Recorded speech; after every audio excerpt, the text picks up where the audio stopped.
sin will mess you up big time. And it seems as though, I'm not saying these are the only things that trip men up, but I am trying to say they seem to be the three big categories: gold, girls, and glory. Welcome to the Step Up Podcast, where our goal is to help you step up in every area of your life. I'm your host, Josh Thomas, and I'm joined by my pastor, Chris Kuba. Just curious, you've been married how long now? Yesterday was 8 months. Oh, okay. How's it going so far? Good. We are actually headed to Disney next week. Okay. So we're very excited about it. Yeah. That'll be good. Fun. Oh, yeah. I've just celebrated 23 years. Congratulations. I'm kind of a close second. A new thing is like now my wife sends me Instagram reels all the time. Is this a thing? Is this part of y'all's every day marriage type thing? Every day, around the clock. Yeah, I'm like in the other room. Like we kind of have different schedules. Like I go to bed really early. I get up really early.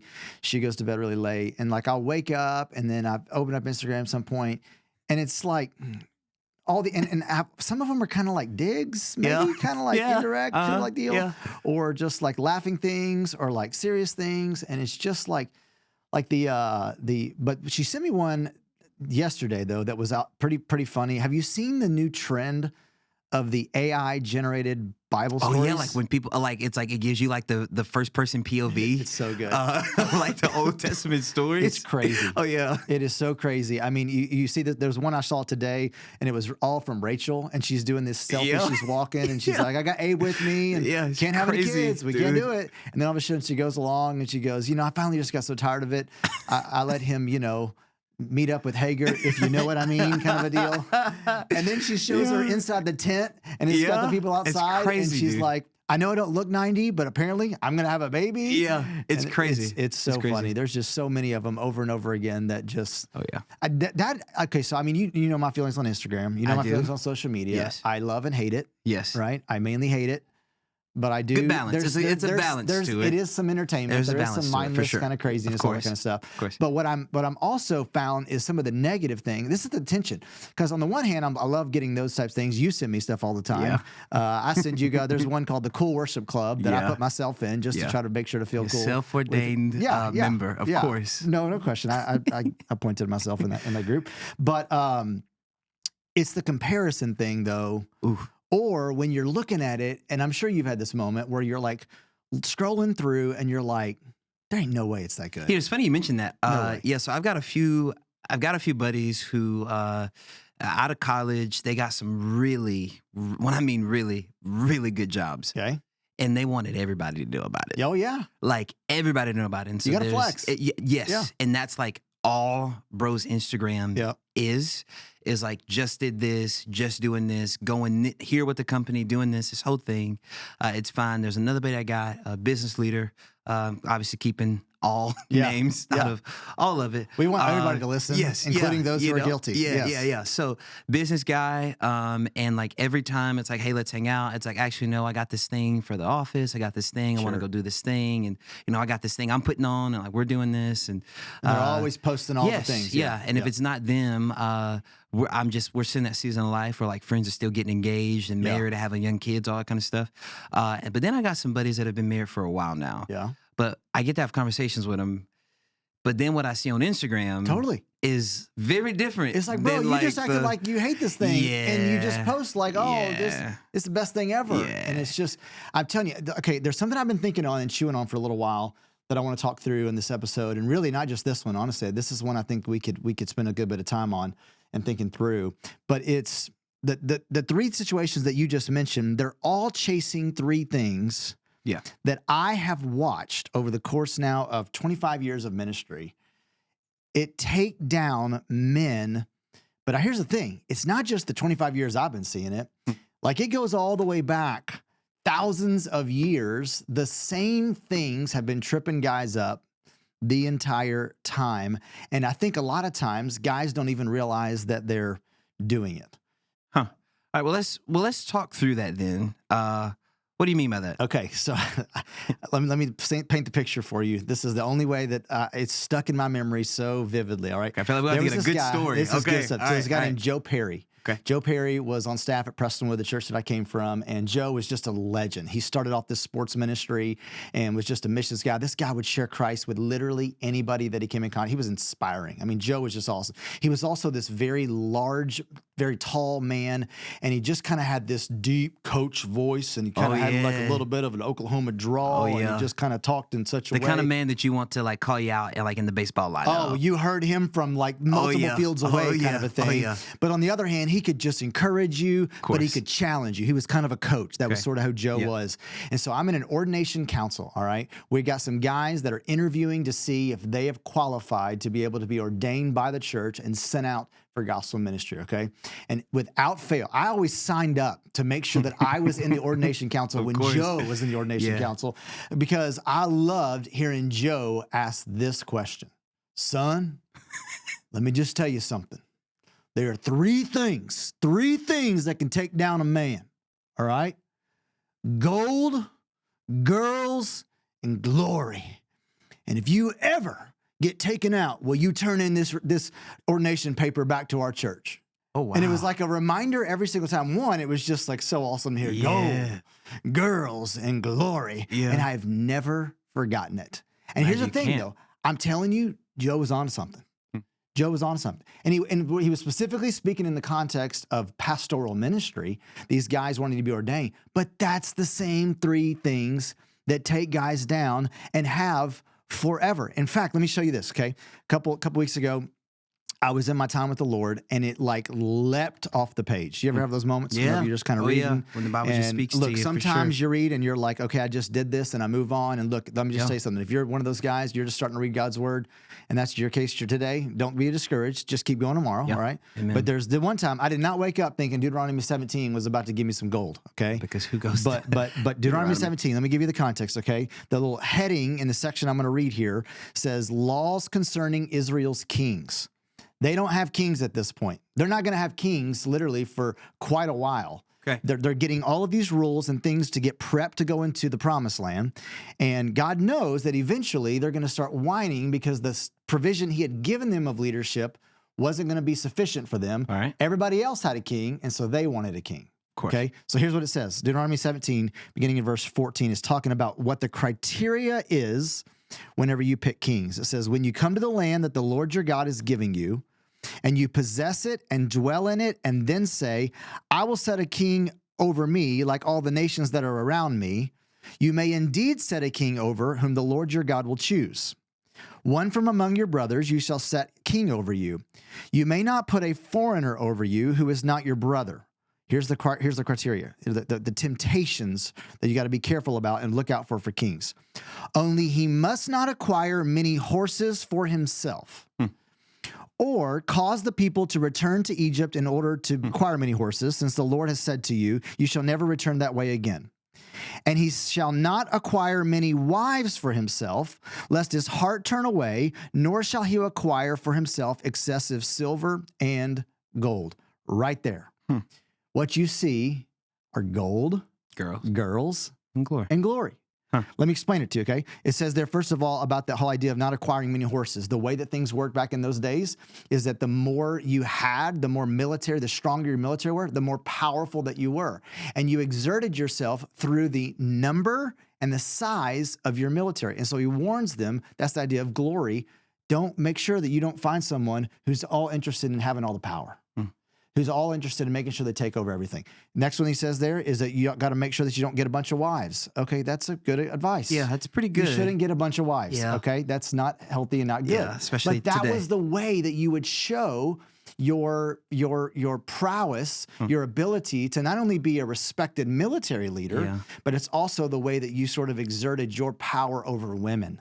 And you mistreated women. It wasn't just about having a bunch of wives for sexual pleasure, which of course was part of it. Yeah. But it was also a way of basically just kind of showing, look, I've got authority and power. And so I'm telling you, how many men do we know that deal with this? Let's talk about, I mean, how often do we see guys who get tripped up? Why? Because they don't know how to handle women. Yeah, just to chase. They don't know how to treat women. Yeah. They don't know how to handle being a one-woman man, that type of thing. And then, of course, the last one there, do not have himself excessive silver and gold. That is the idea of literally having gold.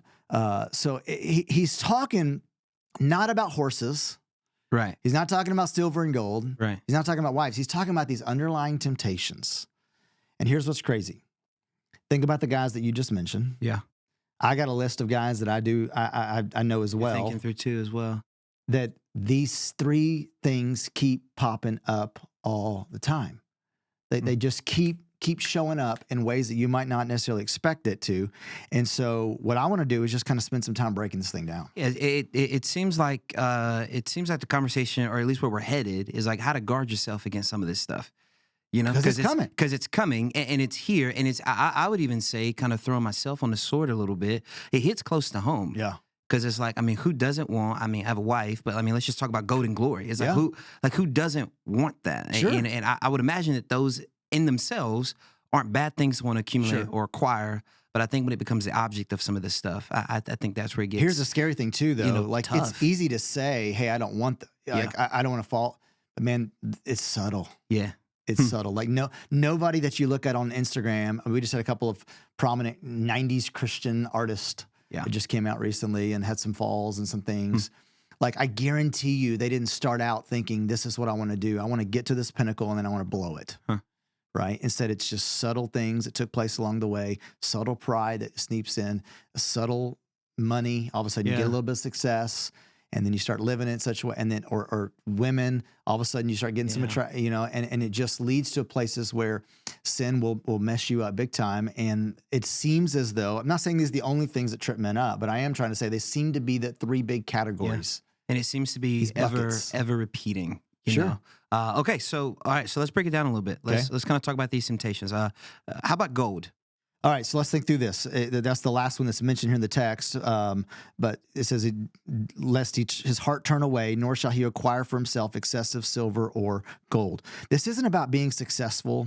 This isn't like it's bad to make money, none of those types of things. It's about when your money becomes your God. Like it takes it to a whole nother level in your life. You know that feeling you get? Like, I don't know if you're there, but like when you check your bank account. Oh, yeah. And like it kind of determines whether it's a good day or bad day, your mood, or if or I'm going thrift shopping or if I'm staying at home. Okay. Yes. Okay. Yes. Okay. There you go. Oh yeah. I mean, it's one of those things that like you're especially. I remember early on, whenever I feel like I didn't have a whole lot. Yeah. And I was constantly trying to kind of like micromanage everything. It wasn't an issue of how much was there. It was an issue of control. How much control do I have? Yeah. And I would be measured by basically what is there in the bank account, and you kind of always seemingly knew and what that looked like. Or when you're working 80-hour weeks, telling yourself you're just trying to provide for your family. How many guys do we know? You mentioned some guys that got great jobs. Course. That's great. And I guarantee you they got worked like crazy. Yeah. They work all the time. We know people that are still doing that, and they keep doing this. Oh, it's going to get better after this. Yeah, it's like accumulation just induces even more anxiety about the lack of whatever's on the other side. And the whole providing for your family sounds good. Yeah. But it doesn't actually work, because essentially you're trying to establish income that leads to status. And at the end of the day, we're going to talk about this in the future, but like money was never meant to become an identity. Money was never meant to become a scorecard. Yeah. Money instead was meant to be used as a resource to be able to do something much more significant and much, much greater. Yeah, money was never meant to become a determinant of your value or your worth. Sure. Right? But look, hey, let's just talk about your buddies who maybe get good jobs and come out of school and whatever else. Man, they're going to flaunt it. You want to know why they're going to flex it? Because, man, you yourself admitted, I've done it as well. I kind of look at somebody and I'm like, golly, those vacations look nice. Very nice. Like, you know what I mean? Those trips look good. Like, how do they do that? Like, how do they make this much? And best thing we can do is just be like, hey, can I be like a boat buddy? You know? For sure. Yacht friend, please. Well, and we're, try to play, hey, I'm in ministry. I can't do all that kind of a deal. But like, look, at the end of the day, like, I mean, that temptation is just as prevalent for us in ministry, meaning this, let's say you're in a position or in a job that at the end of the day, you may not make as much as the buddies we're talking about who are going to be able to do all this. But guess what? That desire for more doesn't change.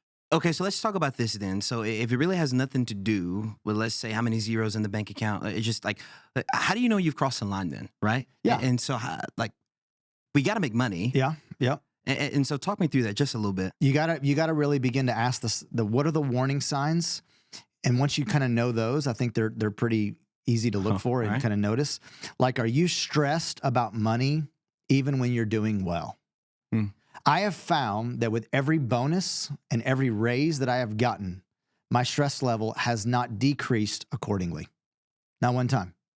What I've noticed is that my stress is the same. Wow. It's just like it was before. Like I still don't feel like you get a raise 3 months later, you wonder, how did I live on what they gave me last year?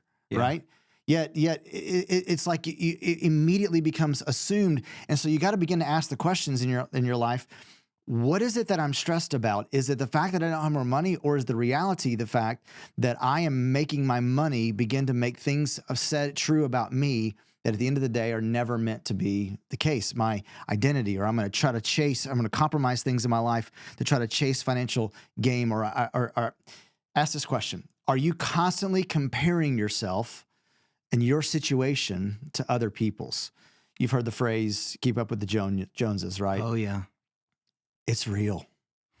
Like, it's real. Yeah. Because you begin to look at your situation and you look at somebody else and you're like, okay, well, I don't mind being further back from them for a while because I feel like I'm in a good position that can maybe get me here. But if I'm looking at this further back and I don't feel like I've got a path to go get a bunch more money or a bunch more whatever, then what's going to happen? I'm going to all of a sudden start being discontent. And the reality is the job's never changed. Yeah. And the crazy thing is that, like, what we see from the social media side of things is that, or at least that's what I've seen. Man, there's no question. Like, so, look, let's be honest. We only post the highlight reel. Yeah. That's what we do. I was at the Southern Baptist Convention this past week, and I was with a bunch of buddies, and our church is doing really, really well. Things are going really good. We're at a season of the wind behind our backs as opposed to the wind in our face. And people have said, dude, man, it looks like things are blowing up down there. Like, it looks like things are going crazy good in Houston. And my response was like, man, things are. God's been blessing, all that kind of stuff. But I also said this, and it's so true, but we also only post the good stuff. Is this true? we don't post it when it's hard. Yeah. We don't post it when there's this turnover or whenever there's this situation or whenever we're down in the budget or whatever it may be. Like, you only are going to post. And I think you have to realize people only do the same thing too. They're not going to post the pictures from the vacation that they went on where they have to actually figure out how to pay for it. They're not going to post the pictures from the vacation whenever they were screaming and yelling at each other, trying to load everybody up in the car to be able to get there, right? Yeah. They're not going to post that kind of stuff. And so social media has this way of kind of pulling you in to making you begin to live in this little comparison thing to where even if you are content, I am extremely content with my life, my family, my situation. It's just a small I look at drip. other people's though, and it's just all of a sudden like, oh man, I want that. Yeah. Oh, I want that. Yeah. And then you kind of look it up, and then I'm on Amazon, and I'm going on this, and I'm going on this, and then I'm starting to wonder, well, can I afford that? And it wasn't even on my radar. Yeah, it's an hour ago. It's almost like it's just multiple digital windows into greener pastures in other places. Yeah. You know, and it's like, oh, that one's great. Oh, that one's and then you're like, and you forget. Like, no, I'm standing on good ground too. Yes. Yeah, you got green all around you. Well, so I guess my question would be, so is the solution to just like be broke or be Of course not. poor? Of course not. And I think that's one of the great things we can talk through as we think about this idea of gold being a temptation. It's a temptation, but it's not wrong to have money, right? Okay. But I think the problem is a mentality. It's not about the dollars. It's about the way the dollars have you. And do they have you? And ultimately, it comes down to this idea. God owns it all. Like, it's all his, every bit of it. Yeah. We're just kind of managing it for him, right? I mean, I know guys who handle money well. They're generous. They're content with what they have. They don't let their financial situation dictate their peace of mind. And God's blessed them tremendously. Yeah. And I believe part of the reason that God has blessed them the way that he has is because he knows that they can handle it. They've just been good and they will stewards. use it as a steward to let that be a blessing to somebody else. So it's not about I have or I have not. It's is this God's or is this mine? Yeah. Because if it's mine, then what I'm going to do, I'm going to do an adult version of what my kids did whenever they were little and what I did when I was little. When somebody takes my stuff, what do we say? Mine. Mine. Yeah. Mine. And you grab it and you begin to protect it and you guard it and you hoard it and you hold it close. And that's not at all what happens. And I think that's the lure and the temptation. So you got to just begin to think through from a gold standpoint. If somebody can't let loose, if they can't let go of the money they've got all around them, I think that's That's part of the problem. I think that's what's going to lead them down a path to where, and we'll give you some things to think through even as we talk this through to even show how this can be even be bigger on you. So gold. All right, let's talk about glory. Glory. It's not an ego thing. I know it may feel and seem like that. It's sneaky. It's not the obvious, like, look at me type pride. Sometimes it's the need to be the smartest guy in the room. Oof. Or being the guy that has to take credit while blaming others for losses. Oof. Like, you've always got to make sure that you're the one out front and you're the one being seen. Yeah. You ever seen that before? Yeah, it's the idea. I mean, we see it in some meetings. I've seen it at some past churches, or just being a part of teams. It's almost like the guy that has to have the last word, just like to prove to himself. Yeah. You know, the whole deal. Or I heard it once, reflective glory, which is when your team wins, it's we won. Yes. It's like, nah, you didn't win. You sat on the couch and watched them win. Yeah. But when they lose, it's like, oh, they lost. Yeah. Like they lost. You know, so you know, deflective shame almost. And so absolutely, it's somebody who wants to take credit when it's good, but then just kind of dish it when it's bad. So yeah, thoughts on that one? Well, I mean, you don't set out thinking, man, I'm going to be the glory hog. Yeah. Okay. But on the other hand, you get a little, like I find this as a pastor of the church here at United City. I get a lot more criticism than I deserve. I also get a lot more credit and glory than I deserve. Stuff that our team has done, right? And at the end of the day, because I'm in the position that I am, now here's the thing. It's so easy because I've had some rough times along the way, or some difficult times, or because I get some of the criticism, maybe sometimes more than I don't deserve, to just kind of want to sit in it just for a little bit. Like, not quite correct and fast, that fast. Yeah. You know, and I think that what I think this shows is, like, it just kind of creeps in, and then all of a sudden, you know, I kind of like having the most sources. I kind of like having the largest military. I kind of like being able to be people that are like, man, your church is really doing great on this and this and this. And it's easy to want to sit in that and take it, as opposed to, for me, I know, man, I got to get that off me as fast as I possibly can. How do you do that? I mean, from just a team standpoint, man, I want to figure out ways that I can constantly be building team up. I want to figure out ways that I can give attaboy and attagirls constantly and repeatedly and consistently. Partly because everybody loves to have their name be called out. It's true. Everybody loves it. We do a Voxer group, and it's a deal. Everybody loves it to when you're going to get shout out to somebody. Hey, this is what the kids team did, or man, this is what the youth team did, or man, this is what happened in young adults, or this is what happened in we got one recently for about our senior adults. Just like, we love that kind of stuff, right?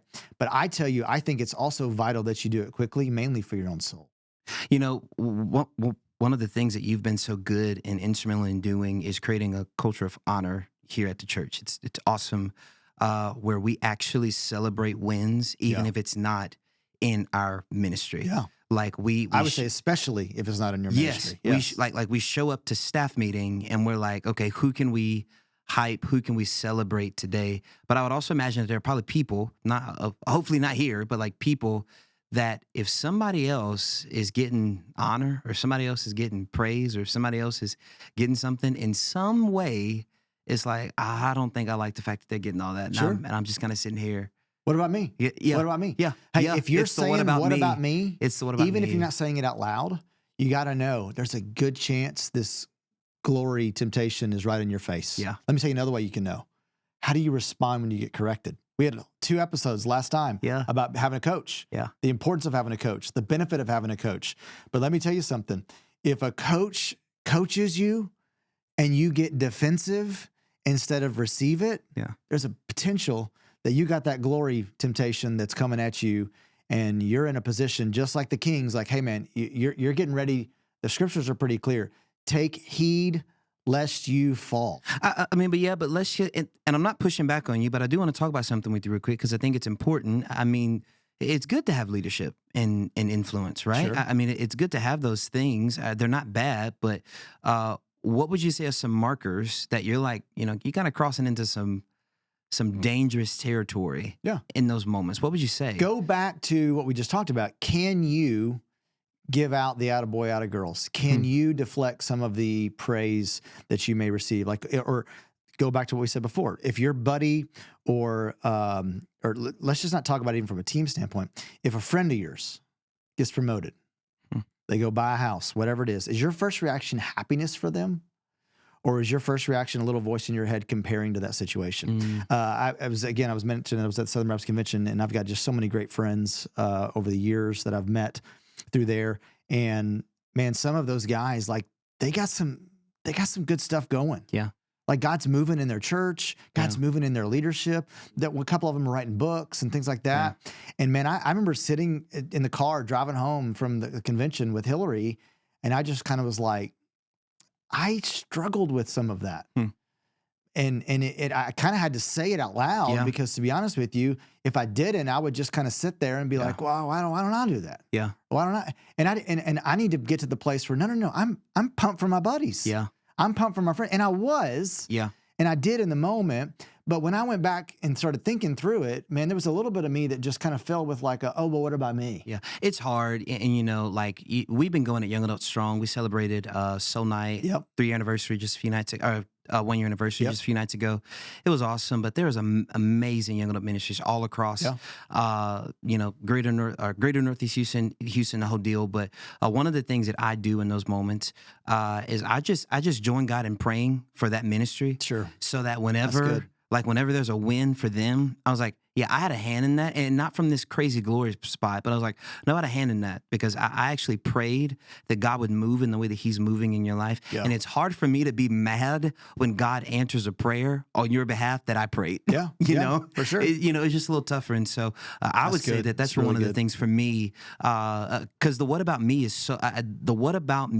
so real, and it can send you into a spiral, dude. Like, and I felt it for sure quickly. Yes, and then you just start looking at everything, and then you start blaming people, and it just becomes this circumstances, whatever else. It's just this whole deal, and so I 100% agree with you that the sooner you can get it off of you, the better. And for guys, you listening, I would say one of the easiest ways to get it off of you is just figure out a way to point it back to Jesus as quick as you possibly. We're going to talk a ton about this because, man, it's so subtle, but I also think you have to be more proactive than ever to fight it. Yeah. Relationships. Okay, here we go. Feel like we could talk about this for a year. It's gonna be a while. It's gonna be a while, for sure. I mean, how many guys do we know that have blown things because of relationships, because of the way that they, sexual immorality, pornography. We're gonna talk a lot about that too, and just really kind of get down in the nitty gritty of like, I mean, the Bible. This is not one of those things that says, "Hey, manage." It says, "Flee from." Run from. Yeah. It says if your right hand calls you to sin, cut it off. Like it's radical action. It's not saying, hey, you should just kind of see if you could tweak a couple things. That is not what it says at all. But I think it goes more than just the sexual stuff, which we are for sure going to spend some time on. I think it also goes even more so, though, into using people and using women for personal validation, or just a growing trend of just failing to honor and protect women in our lives. Yeah. There's so much stuff that's been out there about men using their power to oppress women. Okay. And man, I just think we've got to flip the script and just be honoring of the women that are around us and treat them the way that God tells us to treat them.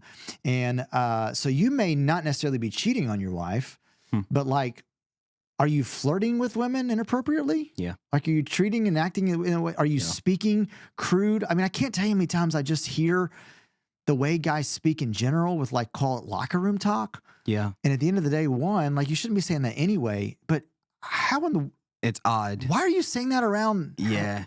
Do you not realize what you're doing? And I think there's some of that you just gotta, you know. Probably not. They probably don't know. And I just, man, that's somebody's daughter, dude. Yeah. That's somebody's daughter. I mean, I've had situations even going out in public where I've been out in a baseball game or something with my girl, and I'll be like, hey, man, cut it. Like, I don't want to cuss around. I don't want to talking that way around my kids. Man, that's my daughter. Yeah. Like, and so I think there's got to be this overall respect where I'm going to treat women as God's children, as somebody's daughter, somebody else's daughter. The scriptures say about pastoral ministry that you have to live above reproach. Above reproach, meaning it's not just that you don't do bad things, but that you can't even be accused of doing bad things. You live a life that's above and beyond. I think that should be the goal for every man, not just pastors, not just leaders in the church. One, I think every man should want to be a leader in his church. Yeah. So I think he should live an above reproach life. Yeah. And we talk about this, and obviously the call to ministry is a high calling, but you're just called to live above reproach. And a lot of the times, if you get stuck in it, you say, well, that's not fair. It's supposed to be fair. Sure. Like, it's this idea of like, it's not supposed to be fair, but talk me through it. How do you know if you're in trouble in this one, right?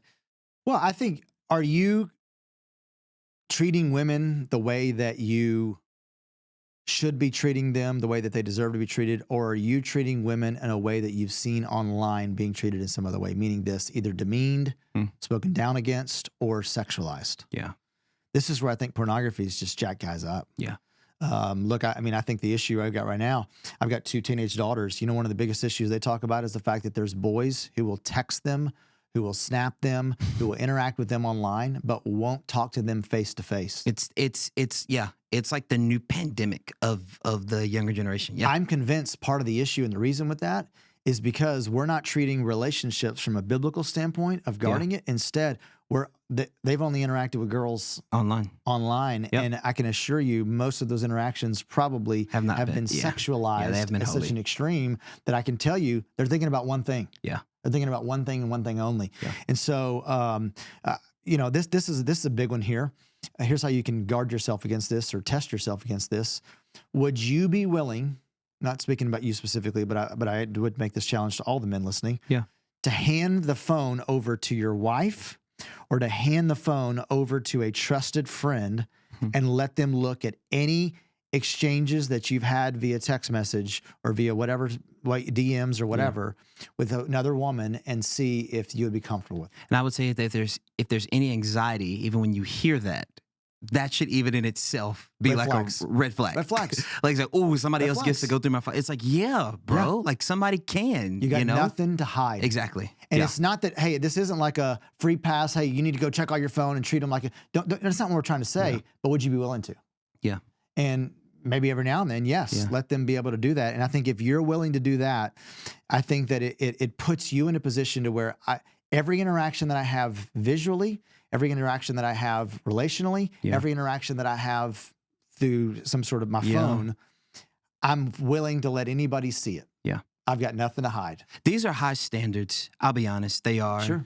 And if you don't remember the base of this, and it'll feel like, man, it kind of feels like this is restricting, kind of feels like it's tough. But the overall goal in the writing of Deuteronomy 17, correct me if I'm wrong, was to help the king to not fall into these pitfalls. Yeah, well, help the nation, not to pick the guys who like, hey, here's the red flags. Yes. Don't pick this guy. Yes, so it's actually helping the people to find the right king as to help themselves, right? And so this is it's a good thing, because the enemy loves to twist words and make good things bad and bad things good. But, man, I feel like we've covered a lot of ground, but I feel like we are, for real, just scratching the surface on a lot of this. I mean, 3 big topics. And so, what's coming up? So what we're going to do, we're going to break these down and do a couple episodes on each one. All right. So we're going to do 2 episodes on gold. We're going to look at God's perspective on money. We're going to look at how you live a generous lifestyle as opposed to being one that's kind of a hoarder. Does your money have you, or do you have your money? And we're going to kind of think through that. We're going to talk about the whole idea of girls, all right? And we're going to look and see what this looks like, what this means. The topic of pornography cannot be avoided, right? It's one of those things that honestly I've kind of dreaded bringing up here. On the other hand, I've had so many guys that have said, hey, man, can you deal with this? Yeah. I've got a friend that's dealing with this, which means they're dealing with this. Right. So we're going to talk through, because I'm convinced that's been a big issue. But we're going to go not just on the issue of pornography. We're going to take it a step further. How do you treat women? What does this look like to have a good relationship, live with your wife in an understanding way, look at some of those marital dynamics, that kind of thing, but also just dating. What does this mean to honor women? Then we're going to look at the idea of glory, man, pride, subtle. It creeps in. It's not super obvious, but man, it is something that will take you out. The Bible is filled with passages that talk about the danger of pride, but talk about the benefit of humility. So we're going to look and dive into that. It's going to be great. Yeah, it's going to be amazing. All right, guys, that's a wrap. It's good. It's going to be real good. Hey, if you don't have a guy yet, hey, that's your next step. Yep. It's a fun one. It's your guy. But hey, thanks for hanging out with us today. Remember that every day is a chance for you guys to step up. We'll see you next week. We're diving into gold. I'm excited about that one. I got some questions. Until then, stay strong, stay accountable. It's good. Thanks for listening to the Step Up Podcast. Do us a favor and like, subscribe, and share this episode to help us get the word out. We would love to hear from you. So please leave us a comment and even leave us a review wherever you listen to your podcast. For additional information or to reach out directly, please visit chriskuba.com. That's chriskuba.com. You can also follow Pastor Chris on social media and just search Chris Kuba. Kuba is Kouba. You can also follow United City Church on all socials at United City Church. That's going to be UNTD City Church. Thanks so much.